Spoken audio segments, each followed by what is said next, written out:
Jadi begini, ya. Yang pertama, saya kan nggak pakai kacamata, jadi nggak bisa melihat dari kacamata kita kan. Uang kita nggak pakai kacamata kan. Tapi dari pikiran kita bisa menganalisa, ya. Abolisi amnesti itu baru kali ini kita dengar buat koruptor, begitu. Jadi ini kita sendiri miris. Kalau abolisi korupsi, abolisi amnesti gerasi itu biasanya kan buat yang makar, yang berantem secara politik, yang kemudian berantem dengan negara karena membela hak-haknya pemberontak, itu dikasih abolisi amnesti. Tapi kalau koruptor, kita baru ini sekarang ini kita mendapatkan posisi di mana yang diputus bersalah korupsi dikasih abolisi dan pengampunan. Sementara kan waktu janji kampanye kan koruptor dikejar sampai Uganda, harus dipinjarakan, harus ditatakan, harus dibikin, kan begitu ceritanya. Tapi ini kenapa koruptor malah dikasih abolisi amnesti? Bukan orang-orang yang oposisi atau yang berantem dengan negara atau makar. Biasanya abolisi amnesti itu orang-orang yang makar kok. Begitu. Tapi ini kan koruptor. Nah, ini jadi presiden tidak baik sebenarnya. Jadi hanya kepentingan partai kan. Kita jadi akhirnya susah memilih partai mana yang kita bisa pakai, yang kita bisa percaya. Kalau ternyata akhirnya kepentingan partai yang dominan. Kan begini ceritanya kan, demi persatuan. Padahal persatuan nggak cuma persoalan partai. Persatuan itu persoalan masyarakat Indonesia secara keseluruhan. Bagaimana persatuan terjadi kalau pengangguran banyak sekali pengangguran, orang nggak makan, nggak terjadi persatuan. Makanya sebenarnya yang dirangkul bukan yang begini-begini, tapi orang yang susah hidupnya yang dirangkul supaya terjadi persatuan Indonesia, gitu kan, pemberatan, kesempatan, keadilan. Nah, ini koruptor dikasih abolisi amnesti, ini kita kritik keras. Begitu. Abolisi amnesti hanya untuk orang-orang makar yang berseberangan dengan negara karena mereka membela kepentingan politiknya, kepentingan pembelaan warga-warga kan begitu. Terus mereka dihukum bersalah. Ini kan koruptor. Hasto kan diputus bersalah.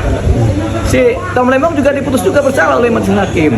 Oleh ini tiba-tiba dibebaskan, koruptor dibebaskan pengampunan dengan dasar persatuan Indonesia.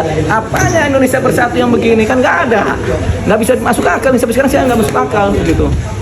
Nggak masuk akal dan nggak masuk di akal. Nah, jadi itu isu politik atau apa sih? Ya jangan sampai kepentingan politik merugikan keadilan masyarakat. Jangan sampai kepentingan politik partisan atau kelompok merugikan kepentingan masyarakat, kepentingan keadilan masyarakat secara keseluruhan. Kita merasa tidak adil. Banyak juga orang merasa tidak adil. Tapi sebenarnya rakyat sendiri berhak sih mengajukan abolisi amnesti. Akhirnya semua rakyat mau semua perkara apa aja kan ngajuin abolisi amnesti. Kalau koruptor diampuni, masa yang cuma maling ayam enggak? Betul kan? Betul. Nah itu dia. Nah kita tanya sama ketua PDIP, kok mau aja itu koruptor dibebaskan? Kan begitu aja kita tanya dulu sama ketua partai dulu lah. Kalau di mata hukum abolisi amnesti itu bisa dibatalkan nggak sih? Abolisi amnesti itu adalah hak prerogatif presiden.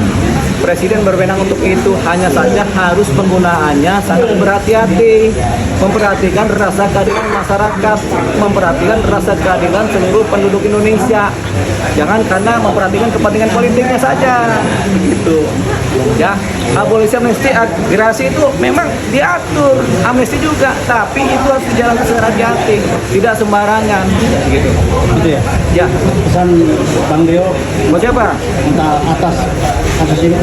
Ya, kasus ini kan menjadi presiden, bukan presiden ya. Kasus ini jadi presiden yang rasanya buruk Presiden. karena presiden. Karena buruk buat hukum di Indonesia. Berdampak nggak sih ke luar negeri? Berdampak dong.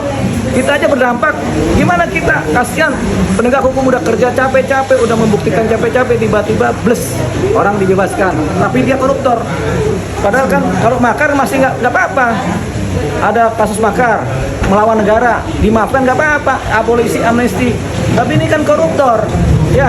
Kita lama-lama juga pengen jadi koruptor ini. Ntar lagi kita mau jadi koruptor, cuman nggak ada tempatnya persoalannya itu. Harapannya? Harapannya ya kita pengen jadi koruptor.